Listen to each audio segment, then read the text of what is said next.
Metallurgy होता है धातु विज्ञान। धातु विज्ञान एक नई प्रकार की ब्रांच से जुड़ी हुई है इंजीनियरिंग में, और इसमें जो है हम अलग अलग मटेरियल, एक्चुअली मालूम क्या है, हर एक फील्ड में हमको ऐसी धातु की जरूरत होती है जो कि किसी विशिष्ट काम को कर रही हो। उदाहरण के लिए एरोप्लेन देखो, एरोप्लेन की जो बॉडी होती है वो मेटल से बनाना पड़ेगी, लेकिन अगर हम लोहे का यूज करेंगे तो लोहे की परेशानी है, वो ज्यादा दबाव से सह नहीं सकता है। अगर एरोप्लेन को देखो तो उसको देखना हल्का होना बहुत जरूरी है, तो लोहा जो है वो भारी होता है। एरोप्लेन में जो मटेरियल यूज करेंगे हम, उसमें हमको धातु धातु होगी ये तो पक्का है, अगर दूसरी बिना बिना धातु के बनाए जा सकते हैं, बिल्कुल सही है वो बात। लेकिन अगर धातु को इस्तेमाल करना है हमको, तो हमें जो है वो मजबूत धातु चाहिए, हैवी नहीं होना चाहिए। स्पेसिफिक प्रॉपर्टी है ना, हमको एरोप्लेन के लिए पर्टिकुलर यही धातु चाहिए। ज्यादा हैवी होगी तो पेट्रोल ज्यादा खाएगी, ज्यादा हल्की होगी तो वो बैलेंस नहीं बना पाएगी, ऊट पटांग तरीके से उड़ेगी, और दुर्घटना होने के पर जो है वो टूट जाएगी, या फिर नुकसान हो जाएगा, या फिर ज्यादा दबाव, क्योंकि जैसे हम ऊपर उड़ते हैं एरोप्लेन से तो दबाव बहुत ज्यादा पड़ जाता है, तो एक विशेष प्रकार की क्वालिटी चाहिए धातु में। तो उस धातु को कहाँ से लाएंगे? प्रकृति में तो पाई जा नहीं रही है। प्रकृति में तो सिंपल धातु है जो कॉपर, लोहा, चांदी, सोना वगैरह है, तो उसका सोने चांदी का तो बना नहीं सकते, और वो भी ज्यादा मजबूत नहीं रहती है ना।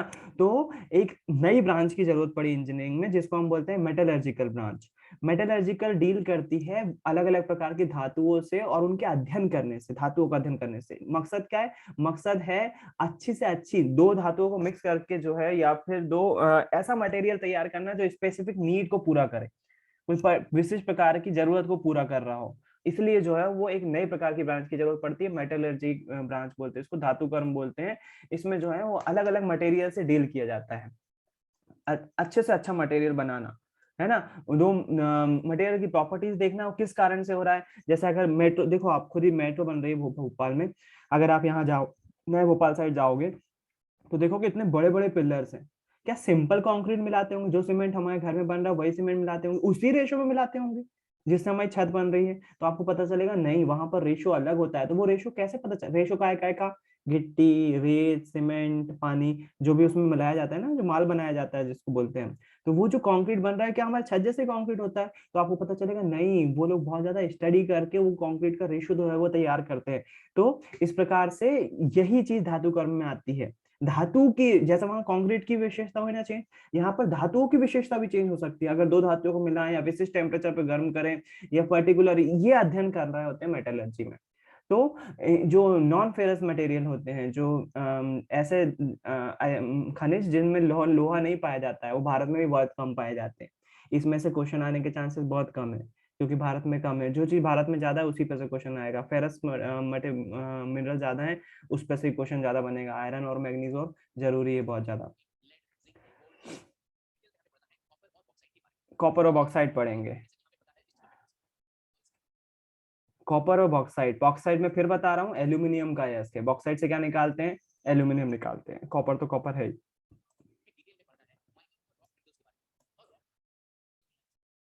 फिर उसके बाद हम जो है माइका पढ़ेंगे और रॉक मिनरल्स पढ़ेंगे, जिसमें चूना पत्थर, मेन चूना पत्थर एक तरह का बहुत इंपॉर्टेंट नॉन मेटेलिक मिनरल्स है। क्यों? क्योंकि देखो सीमेंट बन रहा है चूना पत्थर से। सीमेंट जैसी चीज जो है वह बन रही है यदि, तो फिर जाहिर सी बात है सीमेंट में कच्चा पदार्थ के रूप में लाइमस्टोन यूज किया जाता है। माई का मतलब एक तरह से रेत होती है, सिंपल, अपनी जो रेत होती है ना उसके बारे में। तो ये नॉन मेटेलिक है, इसमें मेटल नहीं है। तो क्लासिफिकेशन याद रखोगे, क्लासिफिकेशन में क्या याद रखोगे? दो प्रकार के खनिज होते हैं, मेटेलिक और नॉन मेटेलिक। मेटेलिक मतलब धात्विक और अधात्विक। धात्विक फिर से दो प्रकार के होते हैं, लोह वाले और अलोह वाले। लोह और अलोह। नॉन मेटेलिक में जो है हम माइका और लाइमस्टोन के बारे में पढ़ रहे होंगे।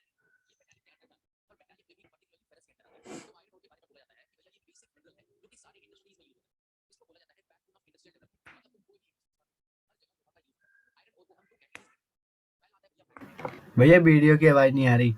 सॉरी, चलो वो बताया, थैंक यू। दो टाइप के होते हैं। आयरन ओर जो है वो मेटेलिक में आते हैं, फेरस मटेरियल है, जाहिर सी बात है। और बोल रहे हैं आयरन ओर जो है वो बेसिक मिनरल है, which is used in all industries. सभी उद्योगों में इसका यूज तो चाहिए ही चाहिए, आयरन के बिना तो काम हो ही नहीं सकता। और इसी से इस्पात भी बनाया जाता है, स्टील बनाया जाता है, और बिना उसके काम हो ही नहीं सकता। दो टाइप के हमारे पास जो है वो अयस्क पाए जाते हैं आयरन को निकालने के लिए, मैग्नेटाइट और हेमेटाइट। मेरे ख्याल से आप नाम से पहले से ही परिचित हो। मैग्नेटाइट और हेमेटाइट हिंदी में लिखना आना चाहिए, अभी बुक में पढ़ेंगे तो समझ में आ मैग्नेटाइट मतलब जाएगा। जिसमें आयरन और 70% पाया जाता है। दूसरा क्या है, इसमें मैग्नेटिक क्वालिटीज भी पाया जाता है। और तीसरा है भैया, ये यूज होता है इलेक्ट्रिकल इंडस्ट्रीज में। और हेमेटाइट के बारे में देखें तो इसमें आयरन कंटेंट 50 से 60% पाया जाता है, और ये यूज होता है नॉर्मल जो भी इंडस्ट्रीज है उसमें।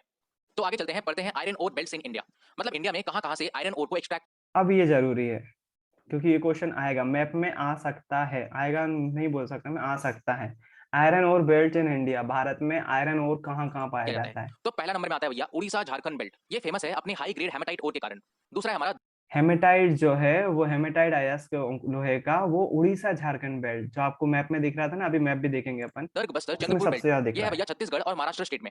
ये भी फेमस है अपने हाई ग्रेड हेमेटाइट ओर के कारण। और यहाँ से छत्तीसगढ़ और महाराष्ट्र, क्या लगता है छत्तीसगढ़ इधर है, मध्य प्रदेश के, महाराष्ट्र इधर है, फिर भी जुड़े हुए हैं। हाँ, मैप में दिखेगा आपको। जो आयरन ओर निकाला जाता है उसको यूज किया जाता है स्टील बनाने में। और भैया जो और आयरन हाई ग्रेड हेमेटाइट और निकलता है कहाँ से?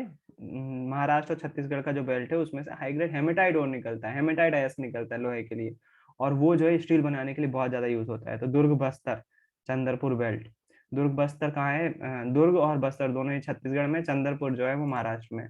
ओर है, यहाँ से एक्सपोर्ट भी किया जाता है जापान और साउथ कोरिया। सोचो इतना अच्छा और है यहाँ का कि वो जापान और साउथ कोरिया में हम इंपोर्ट कर रहे हैं, एक्सपोर्ट कर रहे हैं, सॉरी इंपोर्ट, इंपोर्ट मतलब मंगाना, एक्सपोर्ट मतलब भेजना, आयात मतलब मंगाना, निर्यात मतलब भेजना। तो इतना अच्छा और है वो कि हम जापान और उत्तर कोरिया, साउथ कोरिया सॉरी, दक्षिण कोरिया, उत्तर कोरिया तो वो तानाशाह किम जोंग उन, तो साउथ कोरिया में जो हम इसको एक्सपोर्ट कर में रहे हैं, इतना अच्छा तीसरा है क्वालिटी हमारा का बल्लारी चित्रदुर्गा चिकमंगलुरु तुमाकुरु।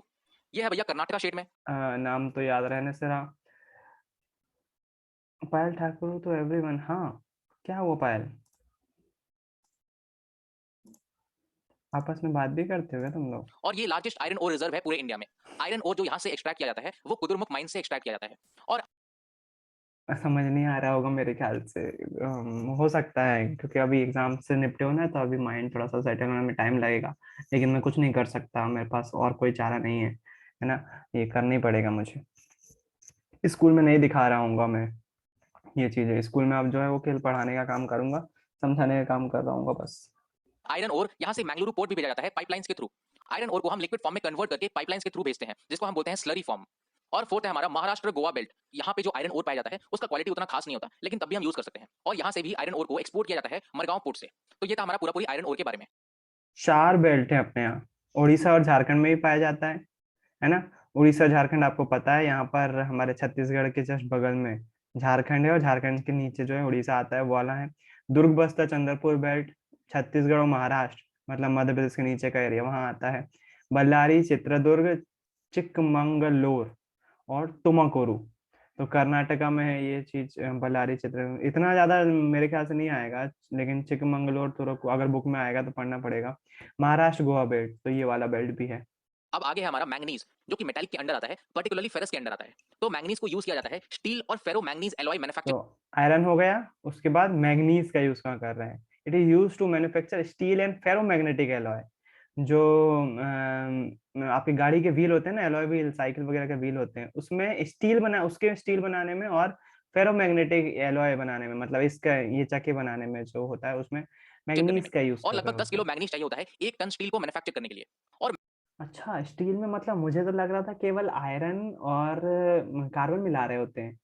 यहाँ एक नई बात पता चल रही है कि 1 टन स्टील बनाने के लिए 10 किलोग्राम मैग्नीज चाहिए होता है, लेकिन परसेंटेज बहुत कम है। देखो तो 1 टन, 1 टन में मेरे ख्याल से 100 क्विंटल होते होंगे, किसी को पता है, कंफर्म है? 100 क्विंटल 1 टन में? नहीं भैया, शायद 10 10 क्विंटल होते हैं। पक्का? चलो, कंफ्यूजन आया तो देख लो। हाँ भैया। हाँ भैया।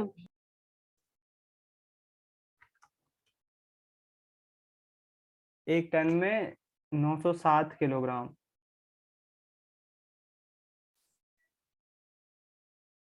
दस क्विंटल सही है। और 1 क्विंटल में कितने? 100 100 किलोग्राम। किलो, ठीक। तो 1 टन मैंगनीज को में यूज 10 किया जाता है किलोग्राम ब्लीचिंग पाउडर, मैग्नीज चाहिए। इंसेक्टिसाइड और पेंट्स वगैरह को प्रोड्यूस करने के लिए। तो ये था हमारा फेरस मिनरल्स। अब आगे है हमारा कॉपर, जो कि मेटालिक के अंडर ही आता है, लेकिन वो नॉन फेरस का पार्ट है। तो भैया इंडिया में कॉपर उतना ज्यादा नहीं पाया जाता है, और कॉपर का कुछ प्रॉपर्टीज है जिसके कारण ये इतना यूजफुल है। पहला है भैया ये मेलेबल है। मेलेबल मतलब कॉपर भारत में नहीं पाया जाता, अजीब बात है ना। मतलब मेरी जो बॉटल होगी वो भारत में नहीं बनी होगी कॉपर, भारत के हम लोग उसको हथौड़ा से पीट पीट करके चादर के फॉर्म में कन्वर्ट कर सकते हैं। डक्टाइल प्रॉपर्टीज होती है, मेलेबल और डक्टाइल प्रॉपर्टीज होती है, आघात वर्णीयता का गुण पाया जाता है, शीट के फॉर्म में कन्वर्ट कर और सकते दूसरा हैं है उसको। डक्टाइल, मतलब हम कॉपर को तार में भी कन्वर्ट कर सकते हैं।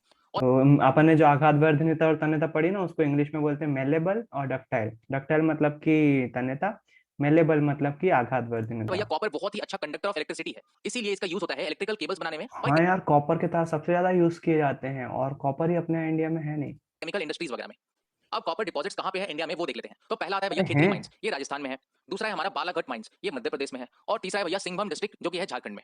और दूसरा जो कॉपर के डिपॉजिट, कॉपर भारत में कहाँ पाया जा रहा है? राजस्थान में, मध्य प्रदेश में, झारखंड में। तो मैं बोल रहा था ना आपको, जो आज क्लास में कि सीट बेल्ट बांध लो, अब उड़ने वाली बात आ रही है, बहुत ज्यादा उड़ना है, इसीलिए बोल रहा था। क्योंकि देखो आप, आज आपने खनिज के बारे में देखा कि खनिज जो है वो होते क्या है वो देखा। फिर उसके बाद खनिजों के क्लासिफिकेशन देखे, क्लासिफिकेशन के बाद यहाँ पर आयरन और कॉपर कहाँ कहाँ पाए जाते हैं वो भी देखे हुए। तो बहुत सारी चीजें आपको जितना ज्यादा मेमोराइज कर सकोगे उतने ही ज्यादा आगे चांसेस रहेंगे आपको याद रहने के, जितना ज्यादा मेमोराइज कर सको। अब एकदम से इतनी जल्दी जल्दी तो याद होगा नहीं, लेकिन अपन जब चैप्टर पढ़ेंगे ना, तो आपको बहुत सारी चीजें अंडरलाइन करने को मिल जाएंगी, नोट बनाने को मिल जाएंगे, तो वो बहुत सारी चीजें मदद करेंगी। जो नॉन फेरस में आता है वो है बॉक्साइट। तो एल्युमिनियम का ओर को हम बॉक्साइट बोलते हैं। तो भैया बॉक्साइट फॉर्म कैसे होता है? तो जो रॉक होता है, रॉक बोले तो चट्टान, बॉक्साइट समझते हो ना, जो रॉक एल्यूमिनियम। में एल्युमिनियम सिलिकेट पाया जाता है, उसका जब डिकम्पोजिशन होता है तब वहां से हमें बॉक्साइट मिलता है। एल्युमिनियम बहुत ही इंपॉर्टेंट मेटल है, क्योंकि इसको हम आयरन के साथ मिलाते हैं तो उसका स्ट्रेंथ बढ़ जाता है। एल्युमिनियम बहुत ही लाइट होता है, एक बार हम कोका कोला पी लेते हैं तो उसका डब्बा बहुत ही हल्का लगने लगता है। और भैया एल्युमिनियम का भी कुछ प्रॉपर्टीज है, जैसे कि ये गुड कंडक्टर है, प्लस ये भी मेलेबल है। मेलेबल मतलब इसको भी हम हथौड़ा से पीट पीट करके चादर बना सकते हैं। जी सही अब है। देख लेते हैं बॉक्साइट डिपॉजिट्स इंडिया में कहाँ कहाँ पे पाए जाते हैं। एल्यूमिनियम जो है वो अच्छी क्वालिटी वाला एल्यूमिनियम जो है वो बहुत स्ट्रांग मटेरियल है। एक्चुअली अपने यहाँ जो केबल होती है ना, केबल, उसमें भी एल्यूमिनियम का यूज करते हैं।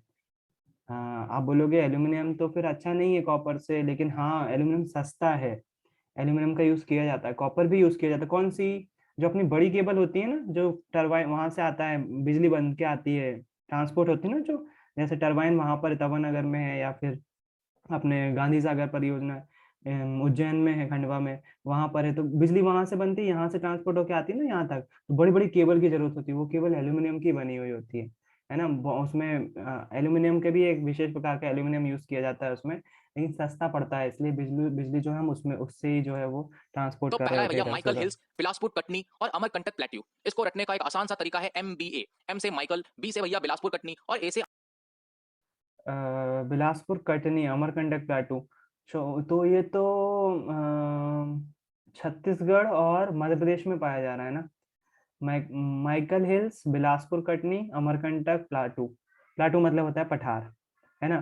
तो ये चीज यहाँ अमरकंटक पर। प्लेट्यू, ये सारे पाए जाते हैं मध्य प्रदेश में। और दूसरा है भैया उड़ीसा, ये लार्जेस्ट प्रोड्यूसर था बॉक्साइट का। माइकल हिल्स भी बिलासपुर कहाँ से?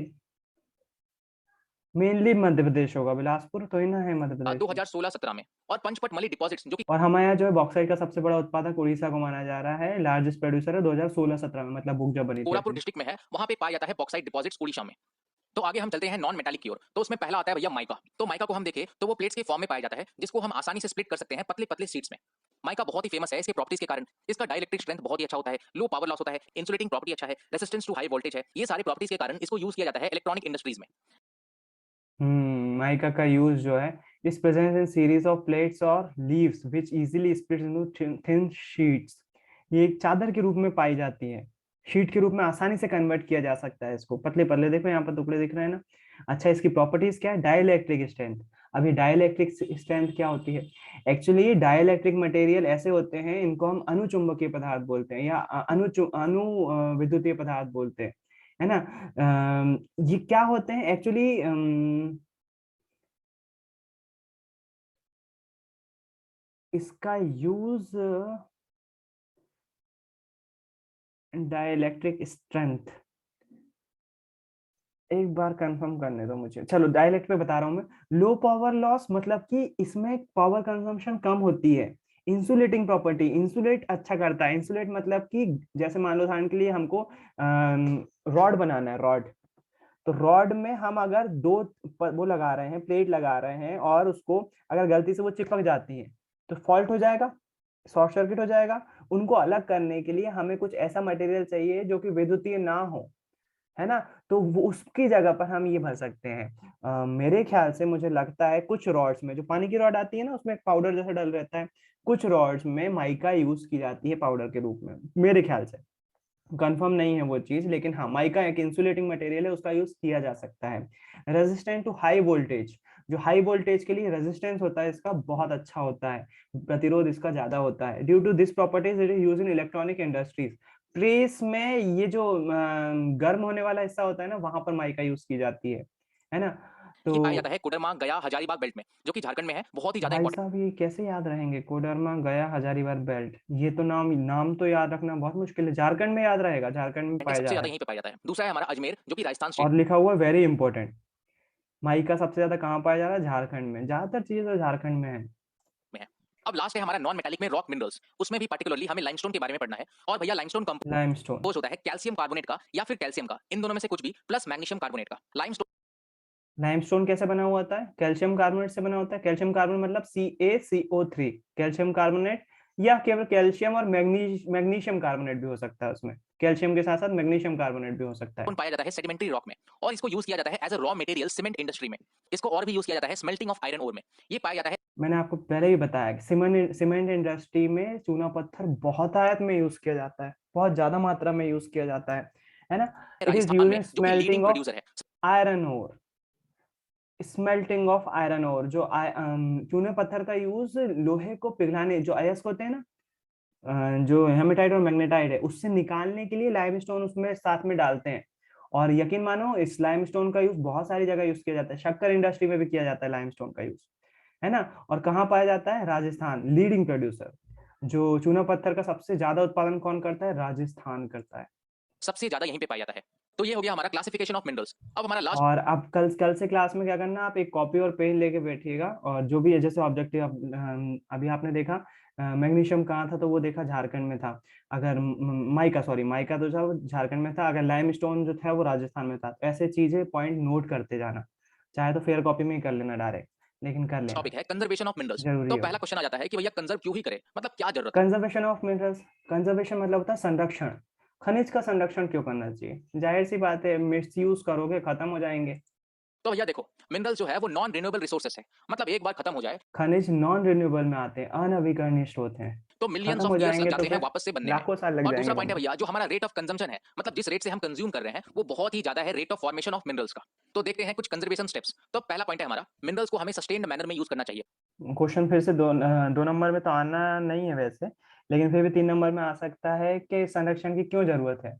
अगर हम जला लगातार खत्म करते रहेंगे तो वो अनवीकरणीय स्रोत है, खत्म हो जाएंगे, आने वाली पीढ़ी को देखने भी नहीं मिलेंगे। इसलिए हमको क्या क्या प्रोसेस कर सकते हैं संरक्षण के लिए, फिर से एक इम्पोर्टेंट पॉइंट है कि मृदा, जो हमारे खनिज होते हैं, उनके संरक्षण के लिए क्या क्या कर सकते हैं। Mineral should be used in sustainable manner, सही तरीके से इस्तेमाल होना चाहिए। सस्टेनेबल मतलब कि जितनी जरूरत हो उतना ही इस्तेमाल करें, अति यूज नहीं होना चाहिए उसका, ये बोलना चाह ताकि रहे जो हैं। फ्यूचर जनरेशन है उसके लिए भी कुछ हम मिनरल्स बचा के रख पाए। दूसरा पॉइंट भैया, मेटल्स को रिसाइकिल करना चाहिए, जिससे हम उसे बार बार यूज कर सके। तीसरा पॉइंट है हमारा, हमें थोड़ा मेहनत करना चाहिए अच्छे माइनिंग मेथड्स को डेवलप करने में, जिससे क्या होगा भैया कि जो लो ग्रेड मिनरल्स होते हैं, जिसको हम अभी यूज नहीं कर पाते हैं, उसको भी हम यूज कर पाएंगे। तो ये हमारा खत्म हुआ मिनरल्स। आगे हम लोग पढ़ेंगे एनर्जी रिसोर्सेज के बारे में। चलो अब अगला पोर्शन जो है वो अपन एनर्जी रिसोर्सेज के बारे में रहेगा, और वो अपन करेंगे कल। आज का यहीं रहने दे देते हैं, क्योंकि आज बहुत दिनों बाद भी देख रहे हैं अपन, और उतने ज़्यादा मूड में भी नहीं हो गए। तो आज की क्लास अभी यहीं पर वीडियो में ख़त्म करते हैं, और इसको कंटिन्यू करेंगे अपन। मेरे ख्याल से ज़्यादा टाइम नहीं लगना चाहिए। वीडियो देखने के बाद जब अपन पढ़ रहे होंगे तो बुक में अपन सारी चीज़ नहीं पढ़ रहे होंगे, केवल कवर करके रखेंगे, अपन पहले से पढ़ के रखेंगे। जो इंपॉर्टेंट पॉइंट होंगे वही बस नोट कर होंगे। तो कल के लिए आप लोग एक कॉपी पेन लेके बैठिए, ताकि ऑब्जेक्टिव पॉइंट आउट कर सको। हालांकि मैं कोशिश करूंगा मेनली जो भी पोर्शन आएंगे वो कवर करूं मैं, जो आपको नोट प्रोवाइड करूंगा उसमें, लेकिन फिर भी आप अपनी तरफ से करके रखो, क्योंकि किसी पे डिपेंडेंसी ज़्यादा नहीं होना चाहिए, चाहे मैं हूँ चाहे कोई और हो। ठीक, तो आज के लिए इतना ही